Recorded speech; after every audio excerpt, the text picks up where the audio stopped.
Historias que se escriben, hechos que motivan, testimonios que son el brillo de la Semana Santa en Guatemala.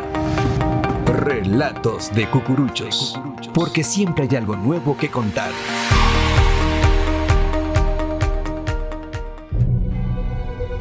Acordaos, hermanos, que un alma tenemos, y si la perdemos, no la recobramos.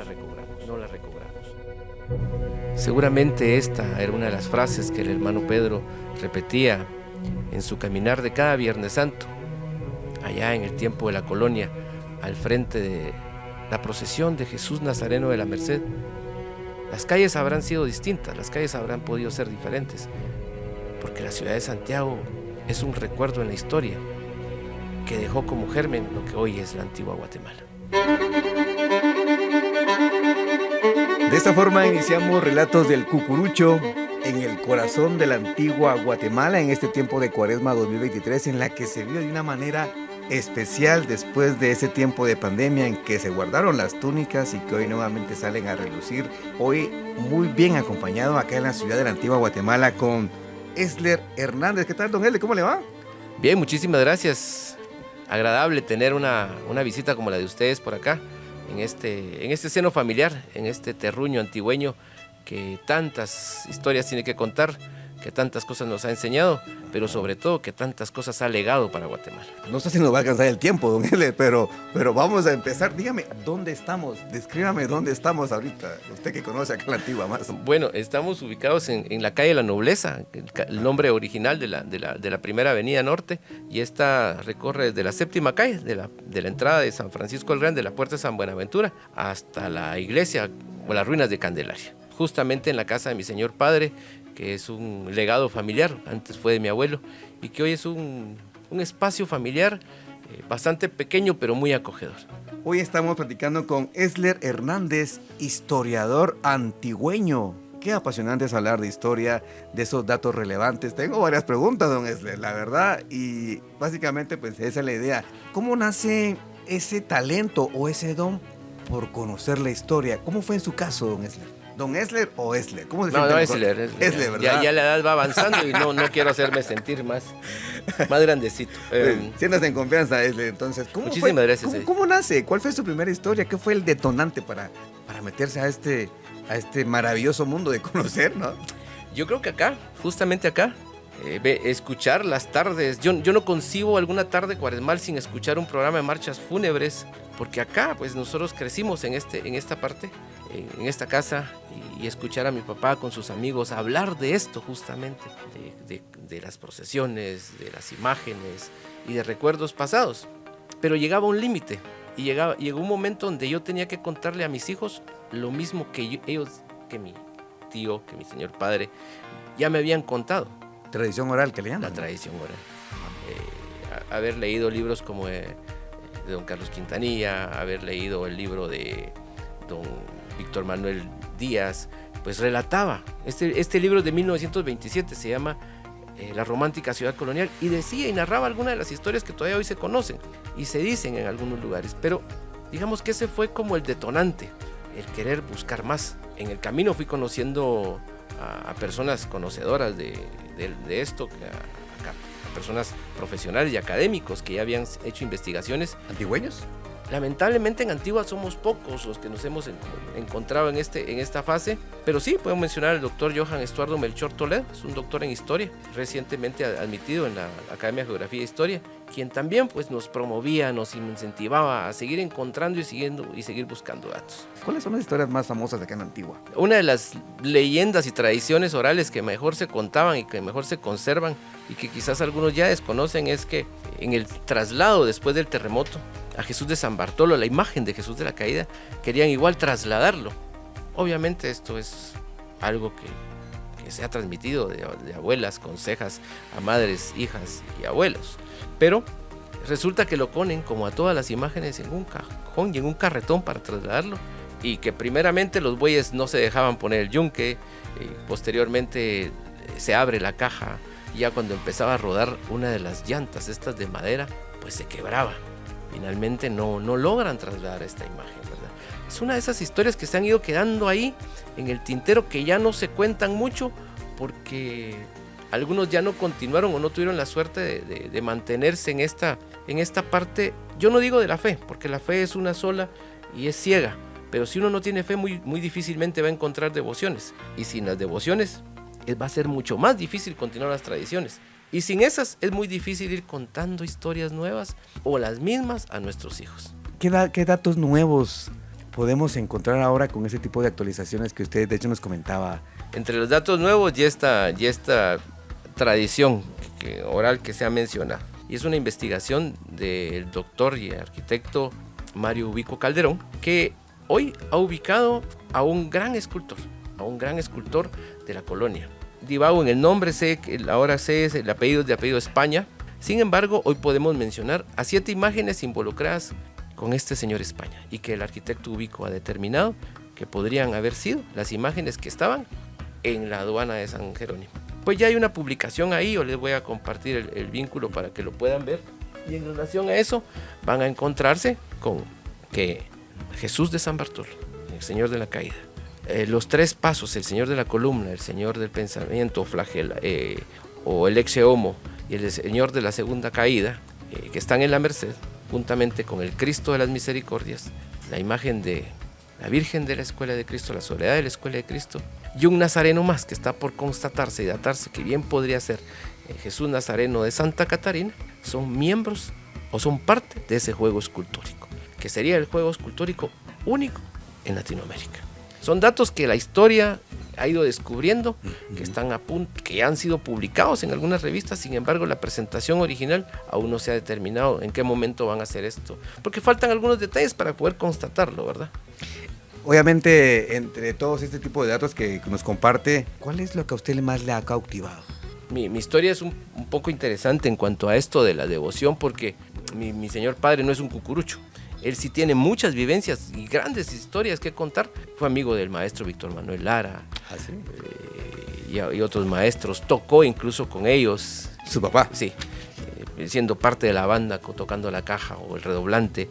Y pues, pero él no era un cucurucho. Pero sí supo transmitirme, sí supo llevarme juntamente con mi mamá a ver a las imágenes. Y algunas personas me han dicho, mira, no sos un cucurucho completo porque no cargas en todas las procesiones.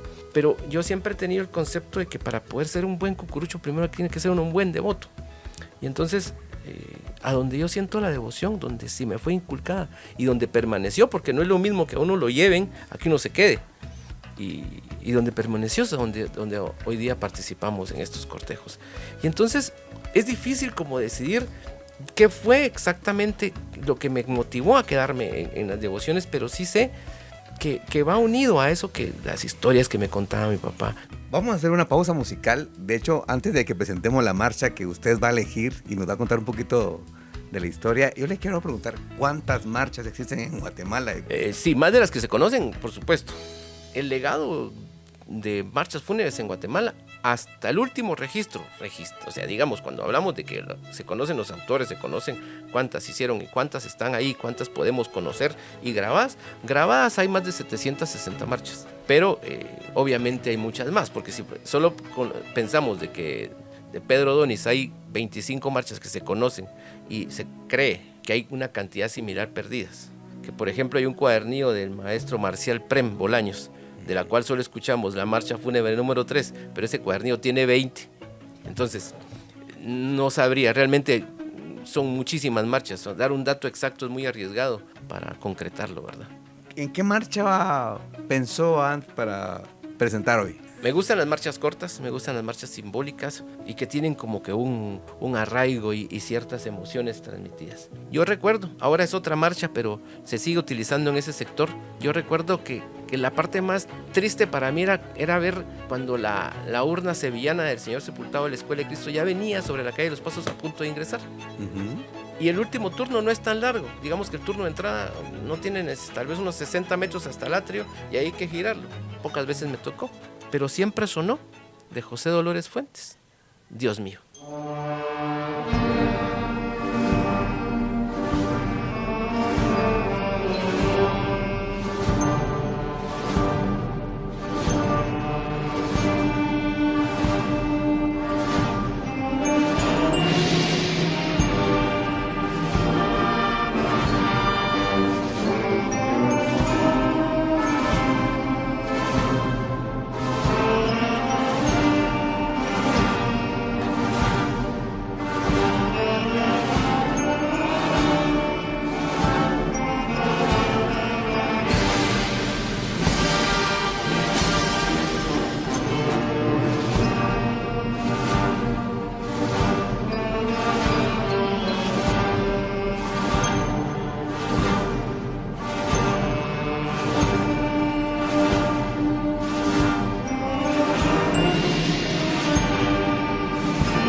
Estamos en Radio Estrella 89.3 y también en Noticiero Star News en Facebook.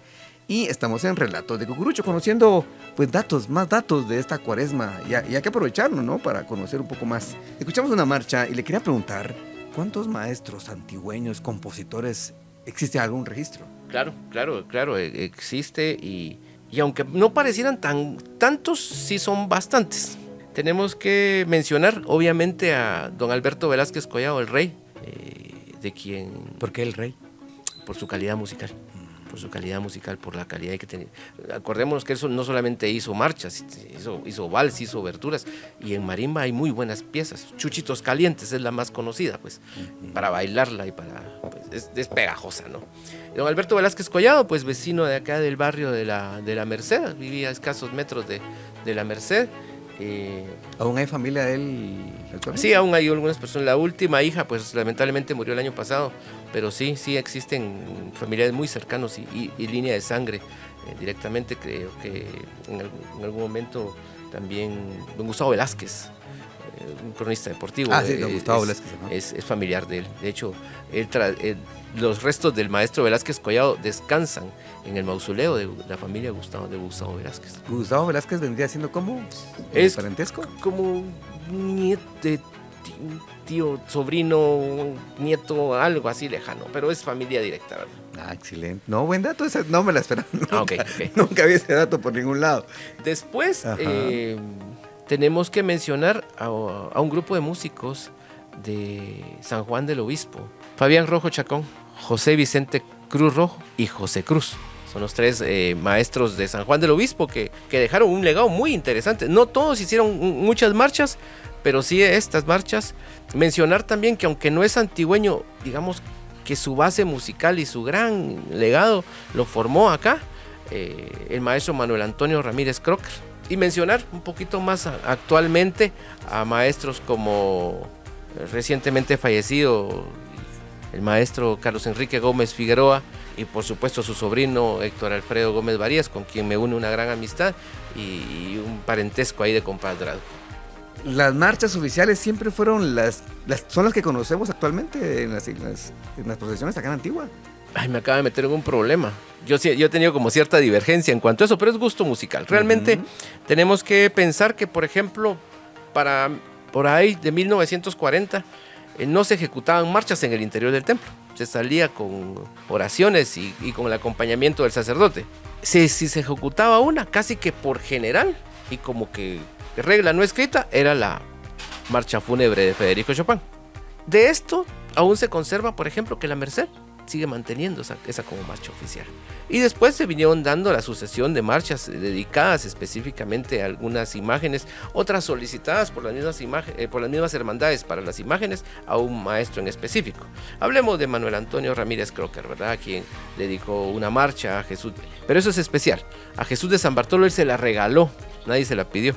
Y a las demás, pues sí hubo como una solicitud de parte de la hermandad para que escribiera específicamente marchas como Jesús Nazareno del Perdón, Cruzados de Cristo, Jesús Nazareno de la Humildad, y marchas así que se fueron dejando. Pero cuando llegan estas, estamos hablando de mediados del siglo pasado, principios de los 60s, y no todas las marchas oficiales que hoy conocemos han sido siempre las oficiales, pues porque si yo le mencionara que la Escuela de Cristo, a pesar de que tiene una marcha excepcional, que es Santo Entierro, que es una marcha dedicada específicamente al Señor Sepultado, nunca fue parte de sus marchas oficiales, antes de que la que hoy conocemos muchísimo, y que es marcha oficial desde 1975, que es Cruz Pesada, antes de esta, era Dolor, Consuelo y Alegría. Vamos a escuchar una nueva marcha, por favor. ¿Cuál fue la que... de su top 2 de marchas? De su top 2 de marchas. Aquí en este recinto, como le dije, no encontraba tarde yo de Cuaresma que no escucháramos marchas. Ajá. La Hermandad de Jesús Nazareno de la Merced, ahí por los años 80, principios de los 90, realizaba unos programas radiales y que después concretaron en cassettes, ni siquiera en discos, en cassette. Imagínense, entonces sí fue antes de los 90. Unos cassettes que se llamaban Pan de Vida Eterna. La locución, una voz que yo admiro, don Julio García Córdoba. Dentro de tus muchos poemas, tenía El Redentor. Pero en la marcha que acompañaba el pedacito de poema, porque es un pedacito de poema, es la marcha Redención de Miguel Saltrón. Hermosa marcha. La vamos a escuchar y al regresar de esta marcha le voy a hacer un par de preguntas acerca de las imágenes de los sepultados y de una leyenda en específico siempre en torno a sepultados. Okay. Escuchamos esta marcha Redención de Miguel Saltrón. De Miguel Saltrón.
Estamos ya en la parte final de Relatos del Cucurucho, platicando con el historiador antigüeño Esler Hernández, conociendo datos importantes de la Semana Santa en Guatemala. Porque creo yo, y siento yo que acá en esta ciudad colonial es la cuna, ¿no? Tenemos que entender eso. Sí. Tenemos que entender eso. Si bien Isimché, si bien Almolonga fueron ciudades previas, nunca se hicieron más allá de, digamos, unos pueblos con la idea de ser ciudad. Es antigua, es Santiago de los Caballeros, donde ya se usa una traza formal donde se construyen 36 templos católicos. En Antigua hay 36 templos. No, quedan vestigios de 36, pero en Santiago eran 36, entonces imagínense, era una población no muy grande, pero había muchísimos templos. Eso nos representa a nosotros o nos indica que tenemos un legado cultural demasiado grande, ¿verdad? Hablemos de sepultados. Yo tengo la idea, y usted me estaba dando otro dato para mí, sorprendente. ¿Cuántos sepultados tiene la Antigua? En imágenes, Digamos que es que hay varias, o sea, usted va a Santa Ana y ve un sepultado pequeño, en San Cristóbal hay un sepultado pequeño, en el Calvario hay un sepultado también, en el cual se está haciendo una investigación, el Señor Sepultado de Catedral, el Señor Sepultado de San Felipe, el Señor Sepultado de la Escuela de Cristo y el Señor Sepultado de la Merced. Digamos, habrán unos 8 y se procesionan 3. ¿Por qué no se procesionarán esas imágenes? Específicamente el de la Merced, que es una imagen muy bonita. Mire, el sepultado de la Merced tiene como ciertas características y después de un análisis estilístico sí hay que colocarlo en la época tardía del barroco, pero sí es una imagen muy bonita.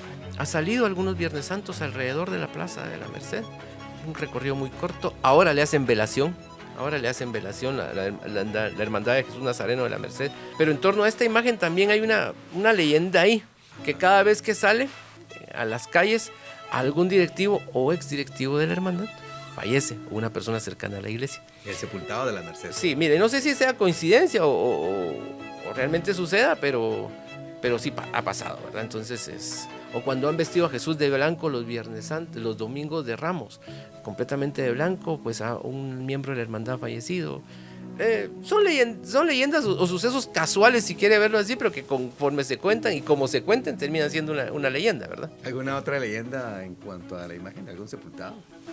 Bueno, la clásica que todos conocemos del Señor Sepultado de San Felipe, que vino de una aldea llamada San Juan Perdido, que ahora sabemos también por una investigación muy completa, muy compleja, de varias personas, no solamente de Mario Vico, sino que también de Johnston y otras personas, que el pueblo sí existe y se llama San Juan Cotzumalguapa, y que nunca hubo una plaga ni nada, sino que hubo seguramente un trasiego o una mudanza de un lugar a otro de un grupo de vecinos que llegó hasta San Felipe de Jesús. ¿El sepultado más antiguo cuál sería? Por sus características, el Señor Sepultado de la Escuela de Cristo, muy cercano al Señor Sepultado de Catedral.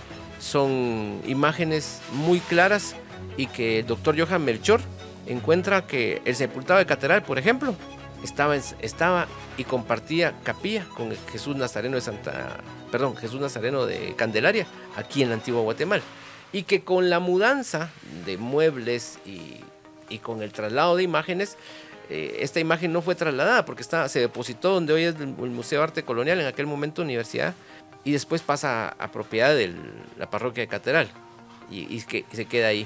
Y el Señor Sepultado de la Escuela de Cristo, que llega en 1818 a la Escuela de Cristo, no quiere decir que ese momento sea el inicio.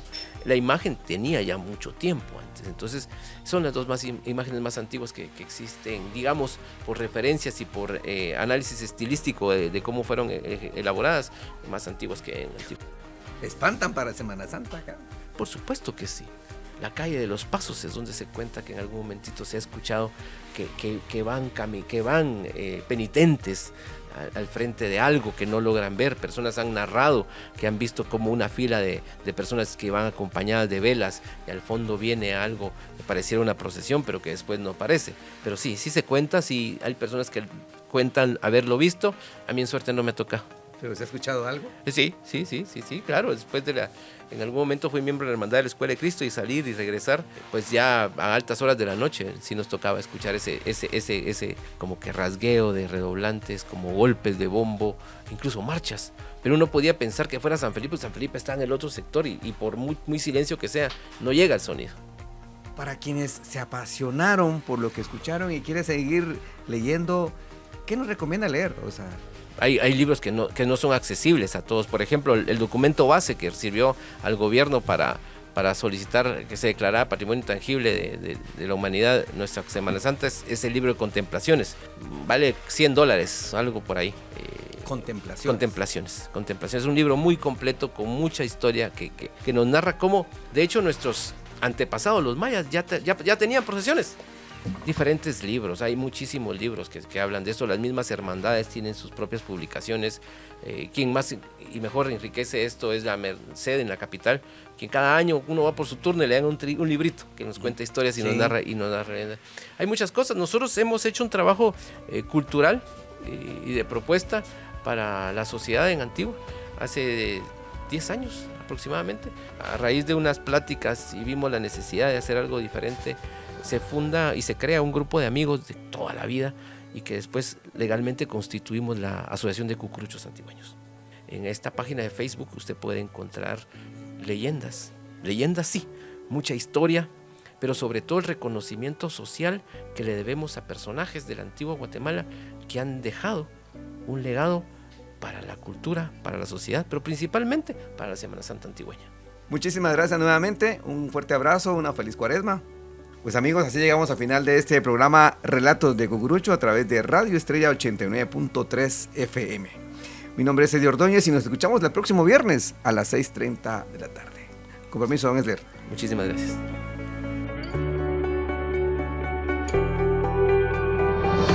Historias que se escriben, hechos que motivan, testimonios que son el brillo de la Semana Santa en Guatemala. Relatos de Cucuruchos, porque siempre hay algo nuevo que contar.